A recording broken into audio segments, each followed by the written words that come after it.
Mas mahimong bibo ang Davao City karong bulan sa Hunyo, sanglit mas daghang aktibidad ug mas taas ang panahon karon sa ipaygayong Duaw Davao 2025 nga lakip sa kampanya nga upat ka festival sa Davao City sulod sa usa ka tuig. Ang detalye sa report ni Argil Relator.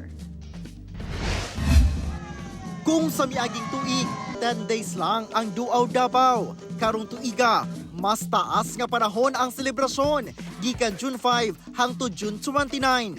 Usa kini sa tourism campaign sa Davao City Tourism Operations Office nga 4 festivals, 1 city. O matag quarter, dunay dagkong festival sa syudad. Duawon ang Davao tourism sites ug establishments sa ipahigayon nga Definitely Davao City Tour. Malingaw sa films ug arts exhibit ug mabusog sa food bazaar sa Rizal Park gikan June 25 to 29. Duaw ta sa fiesta sa San Pedro sa June 29. Ato ang coverage sa Duaw Davao this time around will end on June 29, which is the fiesta sa San Pedro Cathedral. So we will also be having events and activities in time for the fiesta for that entire week.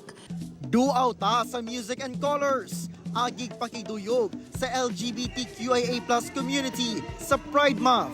Highlight ni ini ang Reina Davaoeña 2025 ug Pride Parade. Mag-enjoy sa Music Fest sa Rizal Park sa June 21 sa gabi.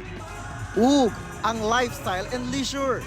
Our target is our tourism establishments, restaurants, wellness will also give its discounts and deals in time for Duaw Davao celebration. Abli sa tanan ang aktibidad. Ipahigayon ang Duaw Davao opening sa June 5 alas 6 sa gabi sa Rizal Park. Kauban si Melchor Awing sa kamera. Ako si Argil Relator. 1 Mindanao.